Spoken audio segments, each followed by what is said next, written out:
Feliz sábado a todos. Nós tivemos um bom café da manhã, não foi? Tivemos um bom café da manhã, não foi? Todo mundo comeu, muito bem. Agora a gente ninguém vai ficar com fome, ninguém está com fome, ninguém está apressado para ir embora. Esse negócio de ir embora acontece todo santo dia, ninguém está com esse negócio de desespero de ir. Obrigado, Marcelo.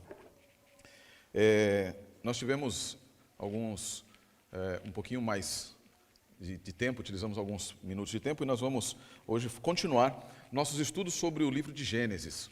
E aí você pode estar pensando, por que o pastor de repente decidiu falar sobre o livro de Gênesis, né? Eu já falei que o livro de Gênesis é o início de todas as coisas, e não apenas isso, mas tem algo muito importante, que eu estava conversando na semana passada com o Marcelo, com o Clairton também. Gênesis nos mostra a formação do povo de Deus e a formação da identidade do povo de Deus. Quando a gente fala de criação, a gente geralmente pode... O Eduardo estava com a gente também, estávamos os três ali, né? Desculpa, Edu. Muito obrigado, Seleme. Muito obrigado, Seleme. Geralmente nós pensamos em Gênesis, estamos preocupados ali com Gênesis e olhamos... Gênesis nos fala da criação do universo. E para nós é quase que suficiente. O que a gente lembra de Gênesis? Criação, pecado, dilúvio. E aí quando a gente vai olhar para... Não, o que tem a ver com o povo de Deus em Gênesis? Eu não sei se vocês já pararam para prestar atenção. Gênesis tem quantos capítulos? Vocês se lembram? Quantos capítulos tem Gênesis? Cadê o povo dos estudos bíblicos? Quantos capítulos tem Gênesis? 50 capítulos. Olhou na Bíblia, né, irmão crente? Óbvio, né? Está com a Bíblia na mão, tem que olhar, não é não? 50 capítulos. E quantos capítulos falam a respeito da criação do universo? Nenhum. A Bíblia fala sobre a criação do nosso mundo. Do nosso mundo. Aquele Gênesis 1 não tem nada a ver com o universo, tem a ver com a nossa terra. E qual é a importância disso? Você vai ter rapidamente uma sequência muito rápida de narrativas que vão nos levar para o ponto central do livro de Gênesis, que é o povo de Deus. Não é a criação, obviamente a criação, ela responde a uma pergunta muito simples. Como esse povo passou a existir? A ideia de Gênesis é nos dizer como o povo chegou a existir. De que forma esse povo chegou a ser o que eles eram. Criados por Deus, pecadores, perdidos, mas redimidos através de uma promessa e na sua continuidade, e uma continuidade pecaminosa. Vocês viram que no passado, na semana retrasada, antes do batismo, nós falamos sobre o dilúvio. E no dilúvio, qual era a razão pelo dilúvio? Vocês lembram que nós estávamos comentando? A primeira palavra que aparece lá quando diz os homens começaram a se multiplicar. Essa palavra multiplicar, do verbo halal em hebraico, significa contaminar. Os homens contaminaram por sua multiplicação. A ideia de quê? Do que vai acontecer em seguida. Crime, moralidade sexual e tudo aquilo que trouxe o dilúvio. O dilúvio não foi algo que Deus simplesmente se estressou com a terra. Os seres humanos estavam se desfazendo todas as bênçãos que Deus havia lhes prometido. Estavam utilizando elementos que Deus lhes havia dado, a própria multiplicação, a bênção da multiplicação, a sexualidade, para viver uma vida dissoluta de imoralidade. O crime graçava, em outras palavras, eram múltiplos os crimes. Violência para buscar os seus desejos, cumprir os seus desejos. A ideia do Hamas, do crime, violência profunda, violência completa.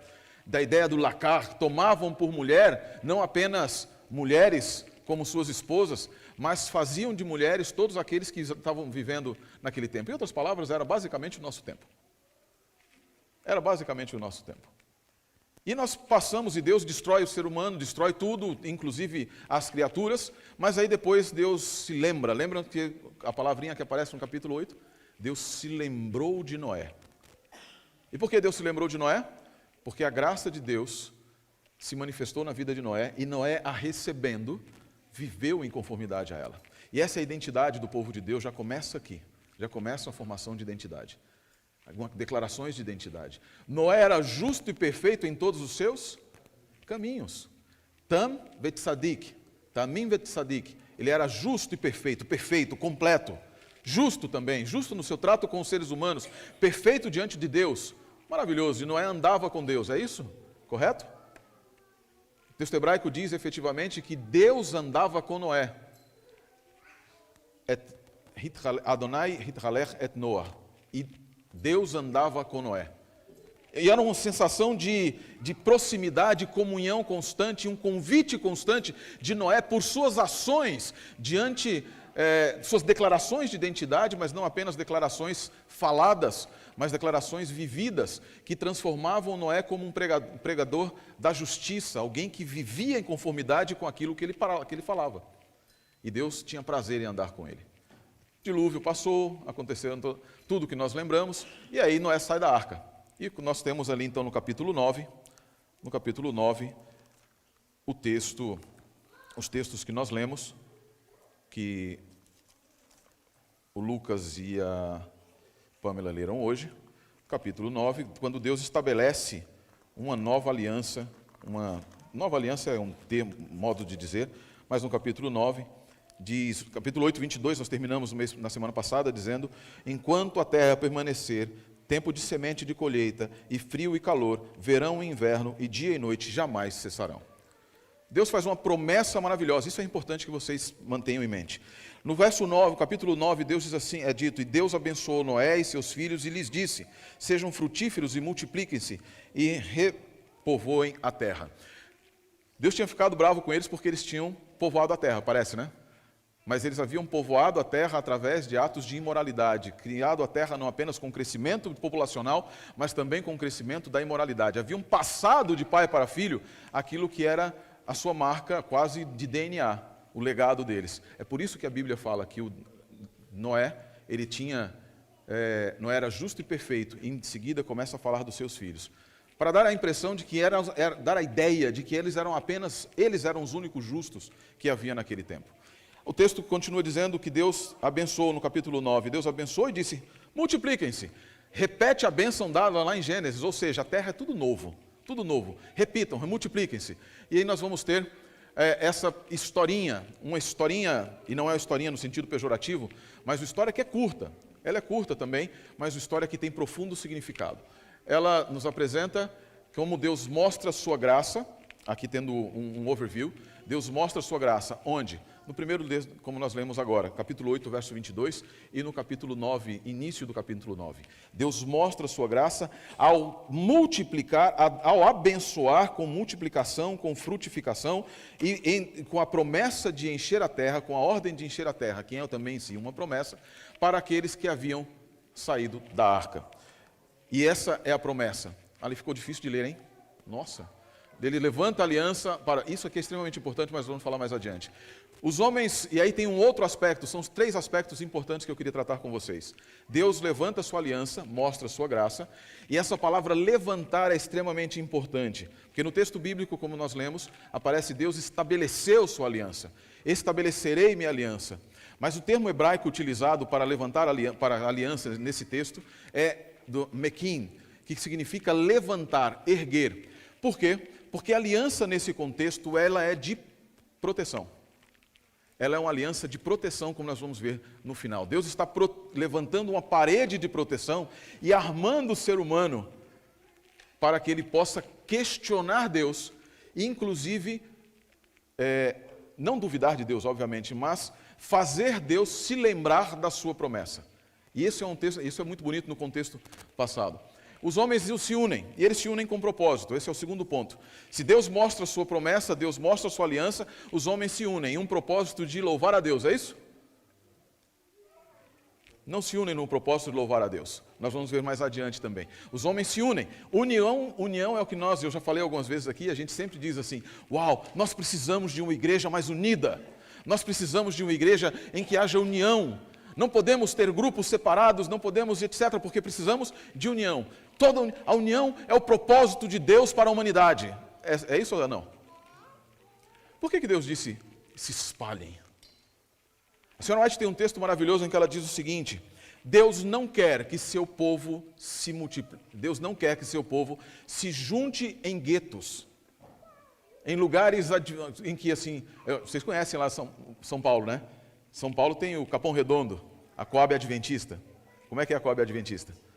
Tem 2 tipos de pessoa na Coab Adventista. Tem bandido e adventista. É o que lá o pessoal começa a falar disso. Claro que é só um dito bastante preconceituoso. Você que está no Capão Redondo, a gente sabe que não é isso. Tem político também, né? Mas assim, tem vários tipos de pessoas. Ah lá, a Didi ali, ó. Ou senão você é adventista, né? Ou você é o que assaltou, né?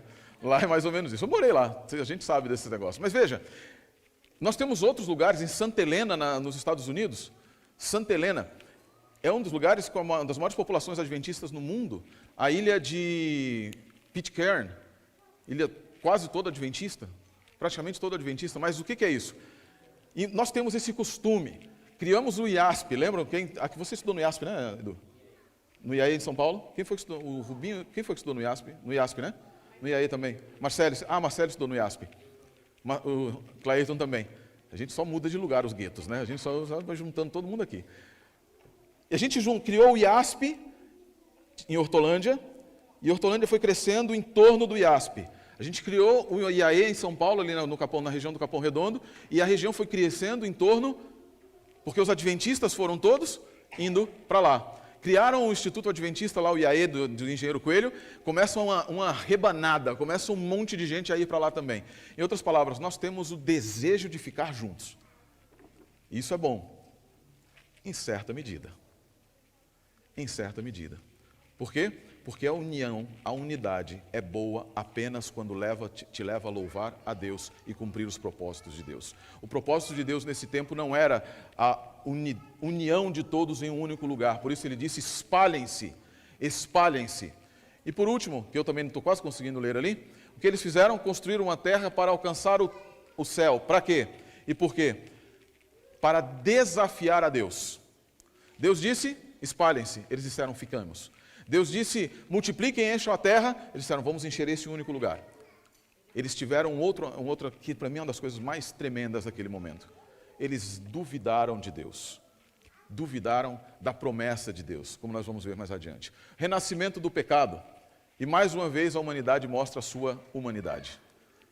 Eu estou lendo aqui atrás porque lá em cima está difícil de ler, né? Como é que isso começa? Começa com um homem que eu acabei de dizer, que ele era perfeito, mas nem tão perfeito.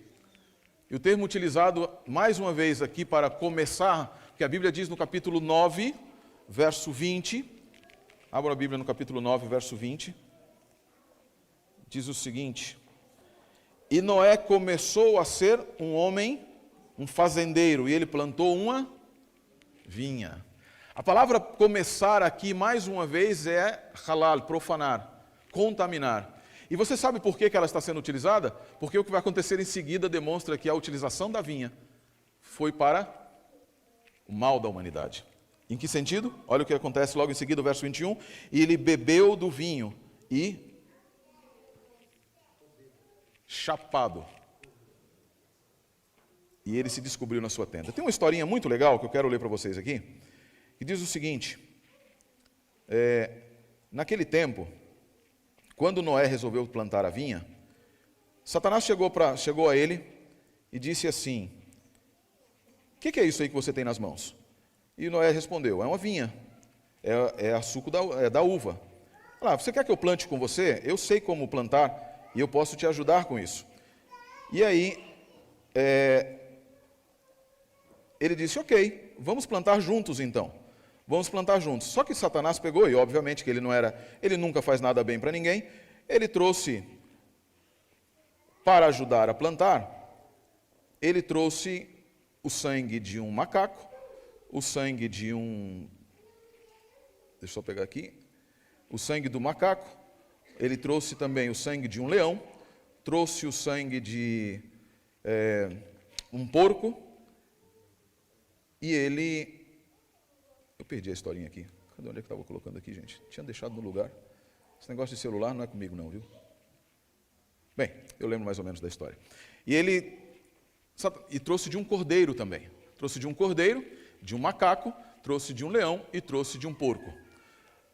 E ele, sobre a vinha, ele sacrificou o cordeiro, matou o cordeiro e jogou o sangue sobre a vinha. Depois ele sacrificou o urso e trouxe também e jogou o sangue sobre a vinha. Depois ele sacrificou o leão e trouxe e jogou o sangue sobre a vinha. E por último sacrificou o porco também. E Noé disse: por que é isso? Ele disse, porque quando o homem tomar o vinho, no seu primeiro copo, ele ainda é doce como um cordeiro. Ele ainda é doce como um cordeiro, tranquilo como um cordeiro. No seu segundo, ele é poderoso, se acha poderoso, mas ainda é bonito, suave como um urso. Suave como um urso. Urso é suave? Não, né? Isso é óbvio que é um tipo de caricatura. Ele passa a achar que ele pode fazer tudo e quebra coisas e etc. No terceiro, vem a bravura de um leão. Ele acha que ele é todo um leão, tão bravo como um leão. Quando ele toma o quarto, o quinto copo, ele se transforma como um macaco. E ele começa a fazer macaquices. E ele se perde na sua euforia e se perde na sua pseudo-alegria e passa a fazer algo que as pessoas apenas riem dele. E por último, quando passa disso, na sua bebedeira, ele chafurda como um porco na lama. Olha como a percepção de o que é o poder da bebida. E é aqui que começam todos os desastres da vida de Noé.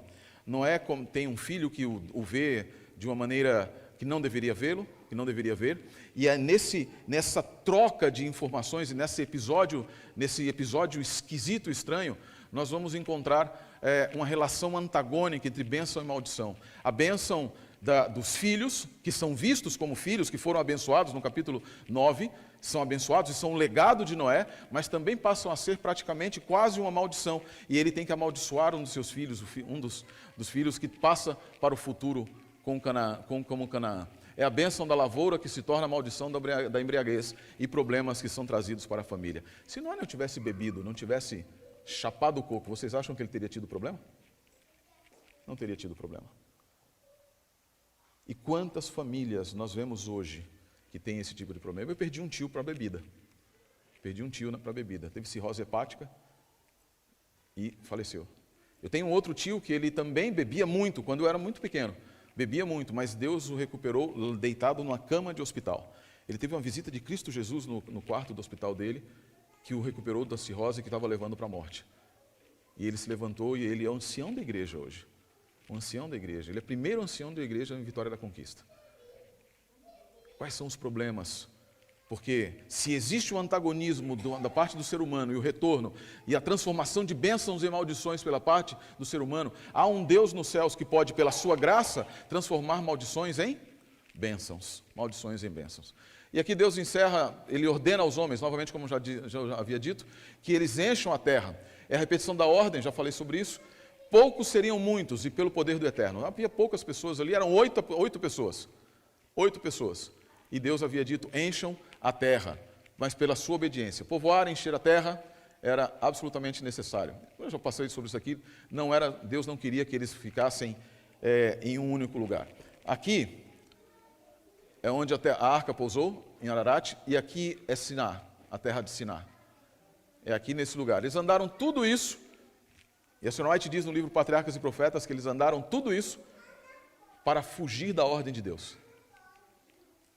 Para fugir da ordem de Deus. Aqui essa região aqui em cima é a região da Armênia e aqui embaixo a região da Turquia, do Irã, aqui próximo à região do Irã. Andaram e andaram bastante. Todos resolveram se estabelecer em outro lugar, não onde Deus mandou, mas onde eles achavam que era muito melhor. E eles resolvem construir uma torre. Leio rapidamente para vocês aqui. Eles resolvem estabelecer uma cidade e um nome para si. Isso é extremamente importante. Por quê? Eles estavam buscando a sobrevivência também. Mas a sobrevivência sem contar com a presença de Deus. Sem contar com a presença de Deus. E construir um nome para si não é apenas e tão somente dizer, eu quero ser famoso, mas eu quero que o meu nome seja lembrado. Daí construir uma torre alta que pudesse tocar aos céus, e eles poderiam ser vistos lá de cima. Desse modo, eles seriam vistos como deuses também. Eram aproximadamente 8.000 pessoas as que viviam nesse tempo no dilúvio, 200 anos após o dilúvio. É interessante que nenhum deles nesse período é chamado de justo, nem mesmo os filhos de Deus. Nem mesmo os filhos de Deus que ali estavam eram chamados de justo. As linhas, então, estavam completamente obscurecidas, havia pouca diferença entre eles e não havia como se perceber nitidamente e claramente quem era do povo de Deus e quem não era. Havia uma linhagem que preservava, mas aqueles que saíram que foram para outros lugares. Talvez alguns dos filhos de Deus tenham acompanhado, mas esses rapidamente foram assimilados. Qual é a identidade do povo de Deus? Alguém que se deixa assimilar pela cultura que vive, alguém que se deixa envolver pela cultura que vive. Eu vivo na Nova Zelândia, vou me envolver pela cultura da Nova Zelândia. Eu vivo no Brasil, vou me envolver pela cultura do Brasil. Aqui você faz isso, ali você faz aquilo, e dessa forma nós vamos vivendo mutatis mutandi constantemente na cultura, ou cidadãos de um reino que é eterno, cujos princípios e valores são também eternos. Por isso nós temos que nos lembrar a respeito disso. Eles se tornaram pecadores, empedernidos, descrendo da existência de Deus. Ellen White, no Patriarcas e Profetas, diz exatamente isso. Eles duvidaram que o dilúvio havia vindo de Deus. Era apenas um fenômeno natural. Deus nem sequer existia. Por outro lado, havia os outros que diziam, Deus mandou, mas Deus é um Deus irado, um Deus que não ama, um Deus que não deveria ter feito isso, afinal de contas, os seres humanos são tão bonzinhos. Por que Deus destruiu os seres humanos? Porque Ele é um Deus que nós não devemos adorar. Ele não merece nossa adoração. E aí, olha o que diz o Sr. White aqui, ó. Criam que Deus existia e que fora Ele quem destruir a raça antediluviana pelo dilúvio, e seus sentimentos, como os de Caim, ergueram-se em rebelião contra Deus, porque destruiu da terra o povo e amaldiçoou pela terceira vez por um dilúvio. História da Redenção, página 72. E por isso eles queriam construir uma torre com duplo motivo. O primeiro motivo qual era? Construir um nome para si, sobreviver, serem famosos. E segundo, desafiar a Deus. O texto começa dizendo a respeito de uma bênção divina. E Deus terminou dizendo, eu nunca mais irei amaldiçoar a terra. Eu não vou mais amaldiçoar a terra. Não se preocupem, eu não vou destruir a terra. E ele não fala isso apenas uma vez, nós vamos ver em seguida. Ele fala isso várias vezes. Eles queriam também, isso é interessante, eles queriam assumir o trono dos céus. O trono dos céus. Queriam assumir o trono dos céus. Eles queriam ser vistos como deuses. E é por isso que a primeira figura que aparece ali, uma das que é narrada, é Nimrod. Nimrod, quem não assistiu, ninguém assistiu aqui aquela novela Gênesis da Record, né? Ninguém aqui assistiu aquela novela, eles colocaram Nimrod como tendo um relacionamento com Semíramis, que era sua mãe. De acordo com vários textos anteriores, era a sua mãe também. Um relacionamento incestuoso e etc., que juntos constroem a Torre de Babel. Ele era um varão poderoso diante de Deus, a Bíblia diz. O que isso significa? Significa que ele era um homem fiel? Significa que ele era um homem poderoso em valores e em caráter? Não, significa que ele era bravo. Apenas e tão somente isso. Que ele era corajoso. Apenas e tão somente isso. A tradição judaica diz que, na verdade, ele roubou de seus pais, ele era neto de Sem, ele roubou de seus pais a roupa que Deus havia feito para Adão. E com essa roupa ele se apresentava como um sacerdote ungido, alguém protegido, privilegiado, e utilizava essa roupa como sendo um símbolo de poder, e por isso ele era poderoso diante de Deus. Mas ele se transforma no primeiro governante da confusão da terra. Isso é tradição, tá? Não é história. Fala, Marquinhos. Lá vem o Marcos. Agora vocês vão ter um culto até às 7 horas da noite, que o Marcos vai fazer uma pergunta. Na tradição judaica tinha. Não, na tradição judaica ela ficou ali, depois Deus a retirou da terra. Tradição judaica, tá, gente? Isso daqui é lenda, não é nem tradição, é lenda judaica. Não precisa acreditar nisso, é apenas uma história que ilustra o porquê ele era... E outra coisa, né? Nessa história, a pele que ele fez, a gente acha que foi feita de quê? Que foi feito de um... O Marcos falou que assim, então Noé tinha a roupa até aquela época e nunca envelheceu? A tradição judaica diz que não, a lenda judaica diz que não, ela não envelheceu. E não era pele de cordeiro. Nós achamos que era um sacrifício. O texto não fala que era sacrifício, apenas diz que Deus fez para eles pele. Só isso. E nessa história judaica, ela era a pele da serpente. Deus tirou a pele da serpente e colocou sobre Adão. Por quê? Adão estava nu, vestido com a glória de Deus. E agora ele está vestido com a astúcia da serpente. E Deus faz isso de maneira, de acordo com a lenda judaica, Deus faz isso de maneira física, inclusive. Por isso ela permaneceu durante muito tempo. Só lenda, tá joia? Então assim, ele estava e ele se transforma. Nós temos então a confusão das línguas, Deus mostrou sua graça, e é interessante, mesmo nesse momento, ficou muito escuro esse negócio, não sei porquê. Deus, eu não estou conseguindo ver nada ali na frente. Está difícil. Preciso conversar com o meu oftalmologista, né? Oftalmologista, por favor. Pega leve. Não é optometrista, por favor. Nossa, se desfez a luz e melhorou muito. Obrigado, viu, Fernando? Precisávamos do Sansão fazer algo. Deus mostrou sua graça, por quê? Porque Deus poderia haver destruído o ser humano, porque o ser humano, mais uma vez, demonstra sua total falta de fé e confiança em Deus. Mas a graça de Deus, em sua graça, Deus havia prometido que não destruiria mais. E o que Deus faz? Deus vem e apenas e tão somente desce e confunde as línguas. Não os destrói, não os mata. Quais lições podemos aprender da Torre de Babel? E nós vamos nos encaminhando para o final. Talvez algumas das são as lições que eu acho muito importantes, bastante importantes. Primeira delas, não olhe apenas para as bênçãos. Não olhe somente para as bênçãos. A vinha era uma bênção. Estar na arca era uma bênção. Os filhos eram uma bênção. Todas as coisas que Deus deu a Noé eram bênçãos.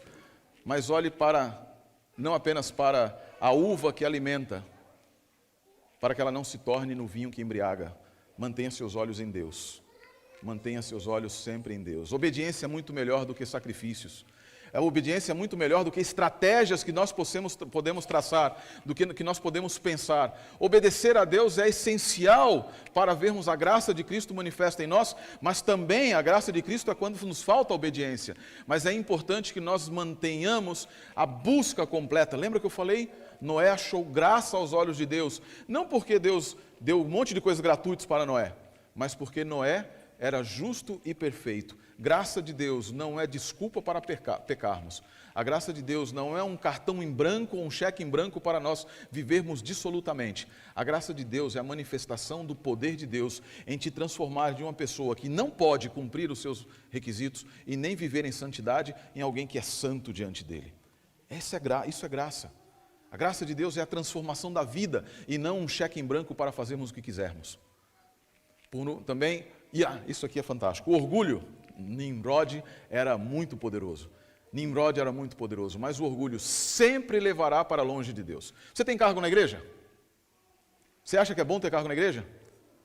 No momento em que um cargo na igreja te tirar da união com Cristo, não só com os irmãos, entregue. Porque mais importante do que o teu cargo na igreja é a tua salvação.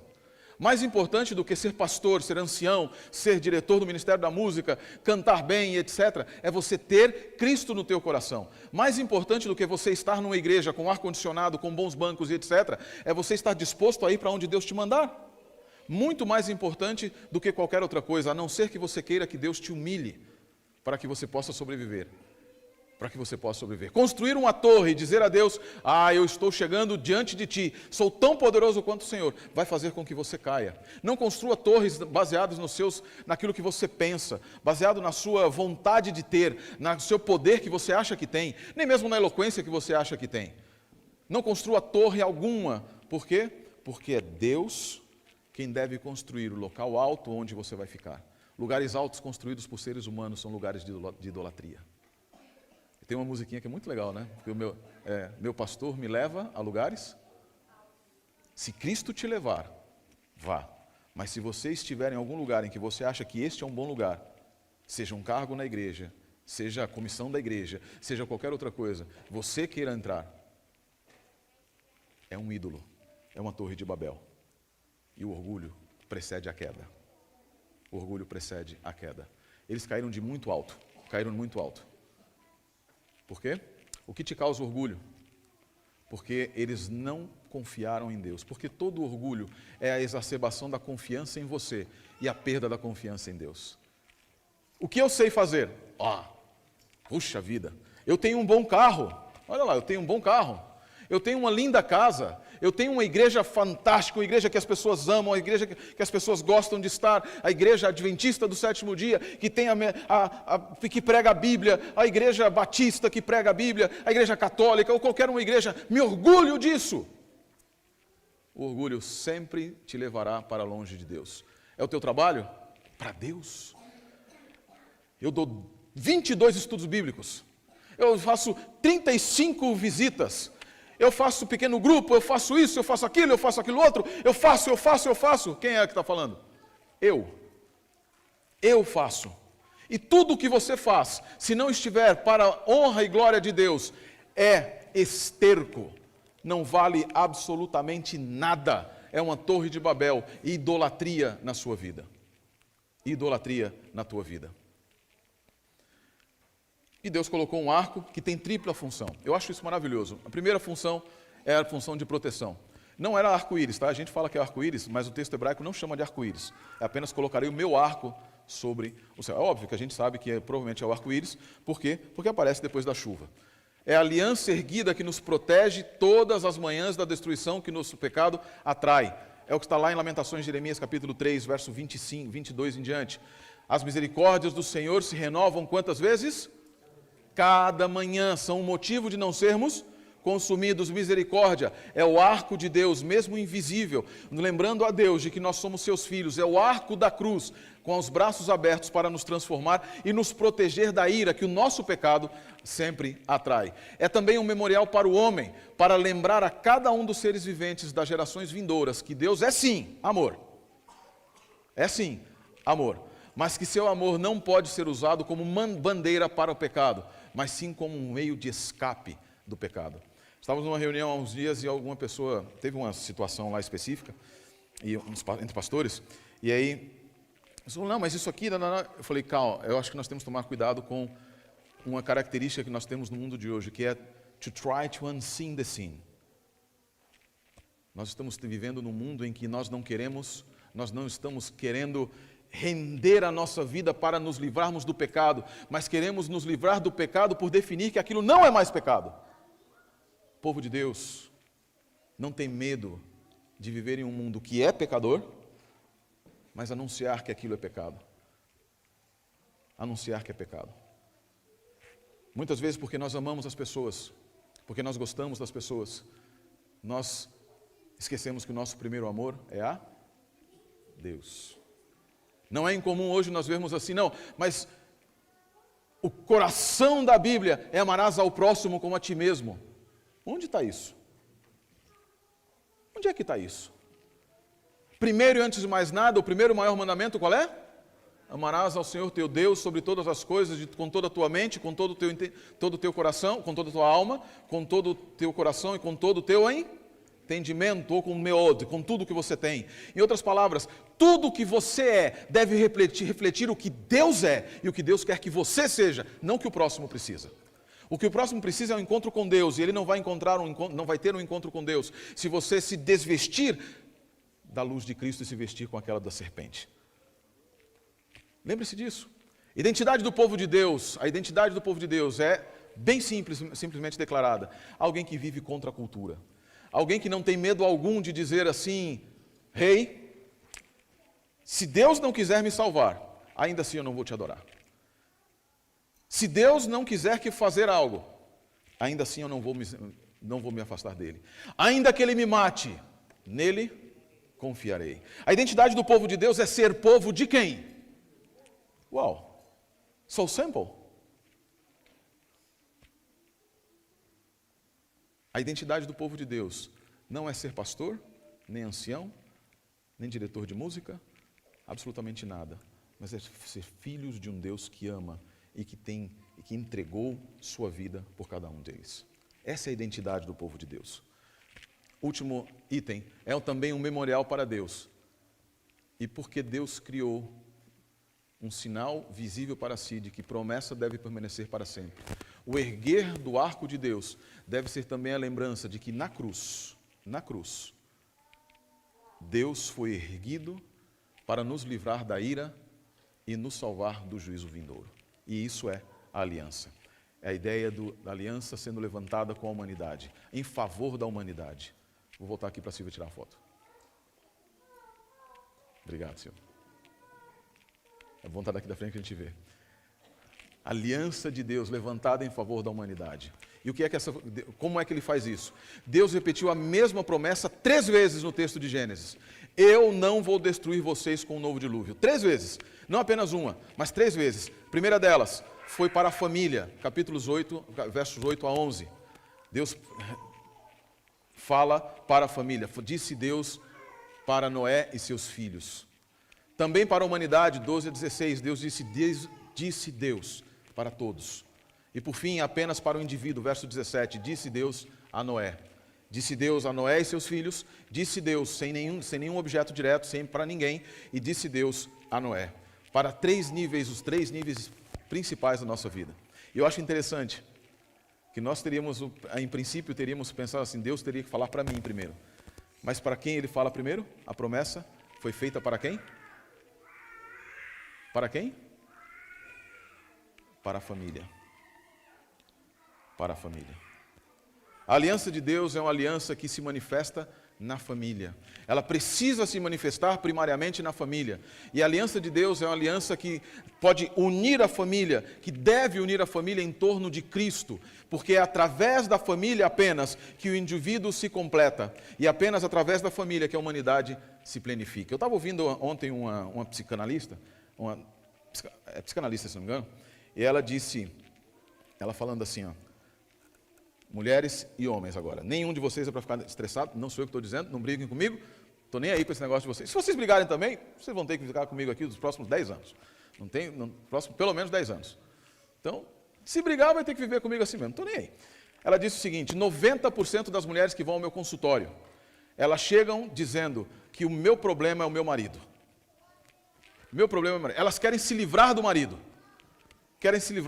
Elas querem que porque o marido, do marido dos filhos, muitas vezes. Às vezes até tem os filhos até salva. 90%, elas dizem, meu marido é o meu problema, ele pesa a minha vida e tal, eu não tenho liberdade, porque a liberdade é isso, eu preciso disso, daquilo outro. Não, 90% das mulheres. 90% dos homens que chegam no consultório, chegam dizendo, eu sou o problema da minha esposa. Pode fazer a cara que vocês quiserem, isso daí foi um psicanalista que falou. Não é o pastor que está falando. Eu sou o problema.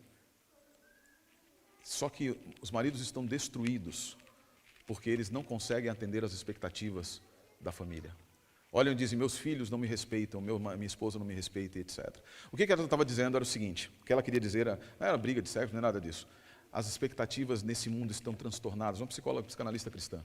As expectativas nesse mundo estão transtornadas, estão mudadas. As expectativas não estão assim, quem eu posso ser para o outro? Quem eu devo ser? O que é que eu devo fazer para ser melhor? Primeiro e antes de mais nada para Cristo. Porque quanto mais próximos estamos de Deus, estamos mais próximos um do outro. Quanto mais estamos distantes de Deus, maior é a distância entre homem e mulher. E as expectativas se transformam em algo completamente impossíveis de serem vistas, de serem atingidas. E a igreja sofre com isso. A igreja sofre com isso.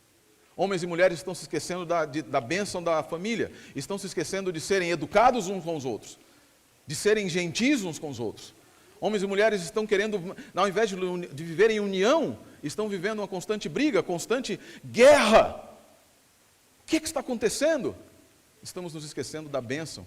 E Deus começa a sua criação pela bênção da família. E na sua recriação ele diz, primeiro e antes de mais nada, disse Deus a Noé e seus filhos. Obviamente que com toda a família que estava ali. Deus se dirige primeiramente à família.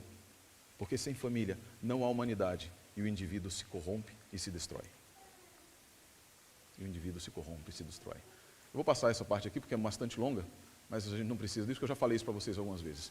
Só queria lembrar de uma coisa, a aliança de Deus é uma aliança entre Deus Pai, Deus Filho, Deus Espírito Santo. Ela não é uma aliança comigo e com você. Ela é uma aliança para nós. Ela nunca é chamada de nossa aliança na Bíblia.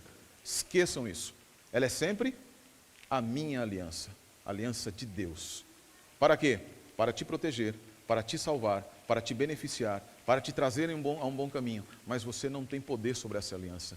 Você não tem parte constituinte na aliança. Você apenas a aceita, totalmente a aceita. Eu já falei isso aqui para vocês uma vez, ela foi feita antes da fundação do mundo. Ela é em favor da humanidade. Olha o que a Ellen White diz aqui, ó. Esse texto é maravilhoso. Ela diz assim, a divindade moveu-se de compaixão pela raça, e o Pai, o Filho e o Espírito Santo deram-se a si mesmos ao estabelecerem o plano da redenção. Quando o cristão faz os seus votos batismais, é-lhe prometido auxílio divino. O Pai, o Filho e o Espírito Santo estão prontos a trabalhar em seu favor. Deus põe à sua disposição os recursos celestes para que ele seja vitorioso. Isso é aliança. Pai, Filho e Espírito Santo, e um concerto de amor e de poder para transformar você em seu povo, para transformar você em alguém que pode ser chamado pelo nome de Filho de Deus. Por último, protege o ser humano da ira. O verbo que em hebraico é utilizado para pedir a Deus que se levante para proteger o seu povo é huk. É a ideia de levantar, kuma Adonai, levanta, levanta. E essa é a ideia. E essa é a aliança de Deus. Ser povo de Deus é ser membro de um país chamado aliança. De um país chamado graça. De um reino chamado salvação. Não permitindo que nada nesse mundo mude sua característica. Há um texto, há uma história bonita da Torá, e eu termino com isso, que diz o seguinte: a Torá é escrita sempre de maneira muito precisa. Você tem letras quadradinhas no hebraico que são muito precisas, e elas estão com espaçamentos exatamente iguais, não pode ser muito longe, não podem se tocar. E a tradição judaica diz o seguinte: por que elas precisam ser perfeitamente enquadradas? Não podem se tocar e não podem estar distantes. É para, primeiro, não podem se tocar, não podem estar distantes, para que o povo de Deus lembre sempre que é uma comunidade. Devemos nos cuidar. Não podem se tocar, para que o povo de Deus lembre-se também que cada um de nós é uma individualidade. Não podemos ser invasivos. Não podemos esquecer da individualidade, sem contudo não nos esquecermos também da comunidade. Eu vou sempre falar com você. Pastores e nós temos que cuidar da vida um do outro. Deus não deu uma vida para cada um cuidar da sua. Isso foi Satanás que fez, viu? Achar que você, não, a minha vida é minha e eu faço o que eu quero. Não é assim, porque nós somos um povo. Parte da nossa identidade é a preocupação um com o outro. Parte da nossa identidade é a preocupação com a comunidade, porque nós sabemos que nós não vamos entrar no céu sozinhos. Nós precisamos mãos dadas com nossas famílias e com nossa comunidade. Por último, a Torá é sempre escrita em um pergaminho branco, totalmente branco, com letras pretas. Não pode ter nenhuma outra cor. E os rabinos explicam, os sábios explicam o seguinte: se você pegar qualquer cor e misturar, você pega o RGB, Red, Green and Blue, você mistura e você faz as 16 milhões de cores. Qualquer cor que você misturar, ela vai sendo transformada. Vai sendo transformada. Azul com verde, etc., vai dando outras cores. Mas se você misturar qualquer cor com preto, que cor fica? Pode misturar qualquer cor, menos uma. Você pode misturar qualquer cor. O que isso significa? Você e eu podemos viver em qualquer lugar onde estivermos, mas como membros do reino de Deus, não devemos nos permitir ser transformados pelas cores da cultura. Nem as cores do arco-íris, nem qualquer outra cor. Nenhuma cor pode transformar aqueles que têm como identidade ser filhos de Deus, povo de Deus, exceto uma. Qual é a única cor que transforma o preto? O branco. Porque conforme você vai colocando o branco, ele vai perdendo a característica de ser branco e vai de ser preto e vai se transformando no branco. O que isso significa? Que a brancura do Cordeiro, a brancura do Messias, é aquela que pode nos transformar e é a única que nós podemos permitir que nos transforme. Que a vida de vocês seja assim. Marcelo e Lucas, que a vida de vocês seja assim, para onde vocês forem. Que cada um de nós, onde estivermos, nos lembremos que como os jovens na fornalha, os amigos de Daniel, como o próprio Daniel, podemos até viver em Babilônia, mas não somos deste lugar. Podemos viver na Nova Zelândia, mas não somos da Nova Zelândia. Podemos viver no Brasil, mas não somos do Brasil. Nós somos membros de uma grande família, membros de um reino, cujo primeiro nome, já falei isso para vocês, é pecadores. E o sobrenome? Salvos pela graça de Cristo Jesus. E que Deus abençoe a todos.